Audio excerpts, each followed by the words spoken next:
हिंदू पर कैसे आंच आ रही है? किसी से डरने की क्या जरूरत है, हम तो हैं, कोई डर थोड़ी रहा है। डर रहा होता तो इतना मुखर करके क्यों बोलता, कोई डर रहा होता तो इतना ताल ठोक कर ललकार कर कोई पूरे नेशनल मीडिया के सामने क्यों बोलता, कोई डर रहा होता तो सबका सामना क्यों करता, डर रहा होता तो आपसे डिबेट में बात, आपसे आपके प्रश्नों के क्वेश्चन के आंसर क्यों देता।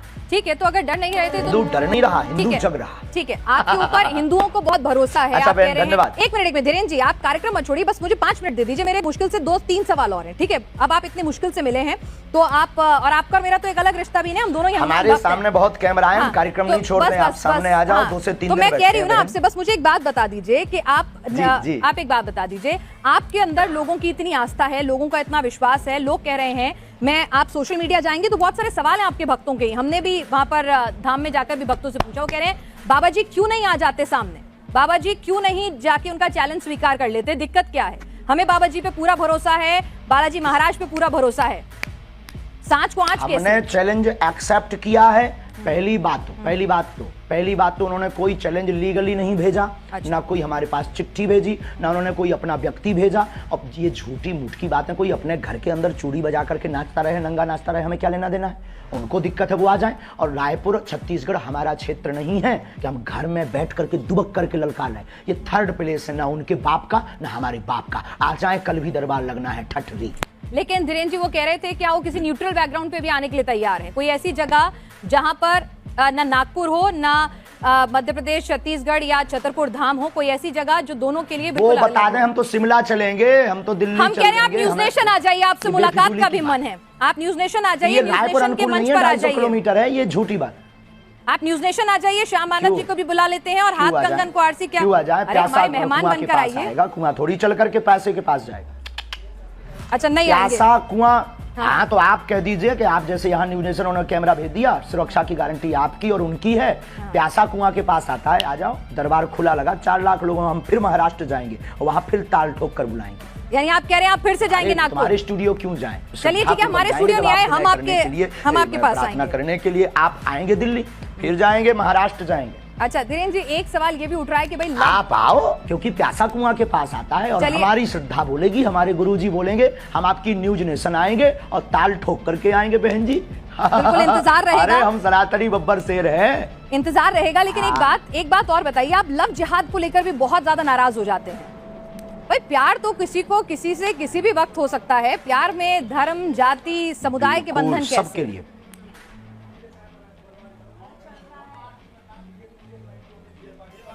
हाँ, लेकिन प्यार करना गलत नहीं है, लेकिन प्रायोजित ढंग से प्यार के चक्कर में फंसाकर हमारी बहन बेटियों के 36 टुकड़े करना क्या सही है? आप पक्षधर हो इसके। यानी आप हिंदू मुस्लिम की शादी के खिलाफ नहीं है, बस वो बताकर शादी करें, बताकर प्यार करें कि मैं मुसलमान हूं या मैं हिंदू हूं। आप हिंदू मुस्लिम की शादी के खिलाफ नहीं है? हाँ, हमें कोई दिक्कत नहीं है, हिंदुओं से भी मुसलमान की बहनें भी कर सकती हैं। आपने कहा था कि आपने जिस तरह से सवाल के जवाब में, आपका जवाब मैं सुन रही थी, आपका इंटरव्यू था कि अगर कोई हम पे बंदूक उठाए तो उस पे बंदूक तान दो। मतलब आप गांधी जी को नहीं मानते कि कोई एक गाल पे तमाचा मारे तो दूसरा गाल आगे कर दो? महात्मा गांधी के हम पूर्ण समर्थन में हैं, उनकी अहिंसा वाली बातें हमारे रंग रंग में भरी हुई हैं, लेकिन आत्मरक्षा करना भी तो उन्होंने ही सिखाया। अब जब मर जाएंगे तो फिर कौन आत्मरक्षा करना सिखाएगा? जब हम ही नहीं रहेंगे, शरीर नहीं रहेगा, तो कहाँ का कानून, कहाँ का संविधान, कहाँ की विचारधारा सब शून्य हो जाएगी। तो आत्मरक्षा करना ही तो एक कानून है। आत्मरक्षा संविधान पढ़ा? जी बिल्कुल, लेकिन आप जिस तरह से बुलडोजर की बात करते हैं, लॉजिकल है माय डियर सिस्टर। नहीं, आत्मरक्षा इलॉजिकल नहीं है, लेकिन लोगों के घर पर बंदूक, बुलडोजर, वो भी आत्मरक्षा है। अच्छा एक बात और अंतिम हम बोल देंगे, हमारी प्यारी बहन आपकी जय हो, आपके साथ एक नाता है कि आप भी हनुमान भक्त हो। अंतिम बोल देते हैं कि आज हमको जिन जिन को दिखाना था पूरे भारत को हमने दिखा दिया कि भ्रम फैलाना बंद कीजिए, और हम फिर कहते हैं कल का दरबार लगना है, उनको खबर भेज दीजिएगा, नहीं तो आज के बाद इस प्रकार से कोई भी बात नहीं करेगा उस आदमी के बारे में, उसको हम भगोड़ा घोषित कर देंगे। ठीक है, आप ये बताइए आप शादी कब कर रहे हैं? आज सोशल मीडिया पे आप खूब ट्रेंड में छाए हुए हैं। सब पूछ रहे हैं धीरेन्द्र कृष्ण शास्त्री जी ने कि आपने लिए बहन आप हमारी बारात में आना, हम बहुत जल्दी विवाह करेंगे। लेकिन वायरल बहुत हो रहा है कि आपको लेकर, एक साध्वी जी को लेकर खूब वायरल होती रहती हैं खबरें, खूब बातें होती रहती हैं कि फाइनल हो चुकी हैं बातें। क्या है, क्या उस पर कुछ आप बोलना चाहेंगे? नहीं, ऐसा कुछ भी नहीं है, ऐसा कुछ भी नहीं है। ये मिथ्या और झूठ है, ये गलत मिथ्या और झूठ है।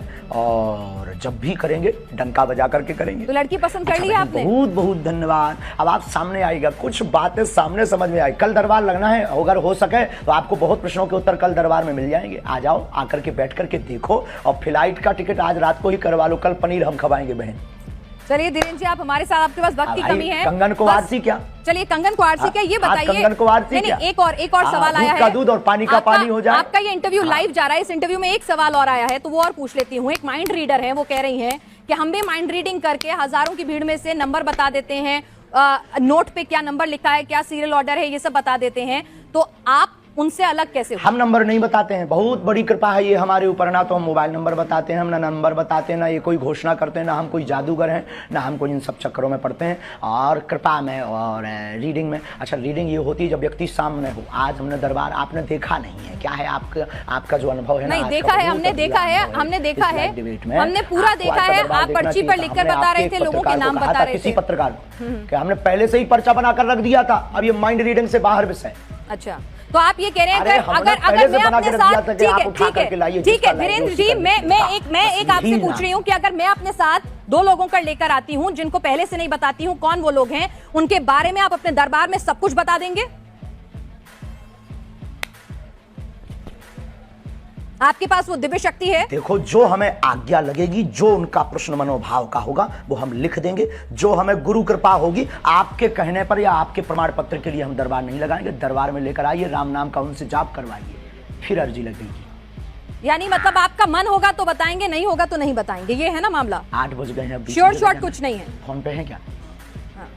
हमारा कोई मन नहीं होता है, शक्तियों का मन होता है। तो शक्तियों का मन, अगर हम लोग दिल्ली से आएंगे स्पेशली आपके पास, अगर दिल्ली से स्पेशली आपके पास आएंगे तो ऐसा भी हो सकता है कि गुरु प्रेरणा नहीं हो, आप ना बता सके वहां पर कुछ, आपको कुछ समझना है। 1 मिनट, वहां फोन लगा दो उनको। ऐसा भी हो सकता है अगर हम आपके पास आए और आपको उस वक्त गुरु प्रेरणा ना मिले, तो ऐसा भी हो सकता है कि आप कुछ ना बता पाए, आपको कुछ नहीं समझ में आए, कोई जवाब ना हो आपके पास, ऐसा भी हो सकता है। दरबार से हम खाली हाथ लौट जाएं? देखो, हाँ, बिल्कुल बिल्कुल बिल्कुल बिल्कुल। दरबार में आकर के आप बैठिए, सीताराम जप करिए। दरबार खाली हाथ कौन लौटता है? सीताराम नाम का जप दरबार में बैठने भर से सामूहिक अर्जी मात्र से ही कल्याण हो जाता है। पंडित धीरेन्द्र कृष्ण शास्त्री जी हमारे साथ हैं। महाराज जी, आपका स्वागत है न्यूज नेशन पर। ये बताइए कि आपने तो आज खुला दरबार भी लगा दिया, लेकिन आपके चैलेंज देने वाले, बहुत धन्यवाद बहन जी, आपको चैलेंज देने वाले अभी भी संतुष्ट नहीं है। वो कह रहे हैं ये दरबार जो है वो छतरपुर धाम में ही क्यों लगा रहे हैं? ये चमत्कार सिर्फ धाम तक ही क्यों कभी कर नहीं सकते? ये रावण के खानदान के हैं। आज 4 लाख लोगों के बीच, और 4 लाख लोगों के बीच, और पूरे देश की मीडिया, नेशनल मीडिया आज वहां सामने थी। तुम आपने लाइव चलाया कि नहीं? तो लाइव चलाया होगा तो उसमें आज देखा होगा सनातन का झंडा गड़ गया, चुनौती देने वाले के मुंह पर तमाचा लग गया है। और आप, हमें सफाई देने की आवश्यकता नहीं है। जिसको जरूरत हो लिंक पर जाकर देख ले, अथवा कल फिर दरबार रायपुर छत्तीसगढ़ में लगेगा, उसको देख ले। ठीक है, एक बात बताइए, मैं आपसे समझना चाहती हूँ कि लोगों को जरा ये समझाइए कि आपको जो ये कृपा प्राप्त है ये आखिर कैसे मिली है? ये कृपा कहाँ से आई है? किस तरह से आपको ये शक्ति मिली है? थोड़ा समझाइए ताकि लोगों को भरोसा हो सनातन की शक्ति में। बहुत अच्छा प्रश्न है। हमारे परंपरा में 3 पीढ़ियों से दरबार लग रहा। हमारे दादा गुरुजी भी दरबार लगाते थे। दादा गुरुजी के पूर्व में भी एक संत थे, वो भी उन पर भी कृपा थी। तीसरी पीढ़ी में हम हैं, और ये बचपन से ही हम बागेश्वर बालाजी के चरणों की सेवा में हैं। सनातन में मंत्रों की ताकत का प्रत्यक्ष प्रमाण बागेश्वर बालाजी का दिव्य दरबार है। भारत के इतिहास में पूरे नेशनल टीवी के सामने, चैनल के सामने आज तक किसी भी पादरी या मौलवी ने नहीं दिखाया होगा, लेकिन भारत के इतिहास में पहली बार आज रायपुर में बागेश्वर बालाजी ने झंडा गाड़ा।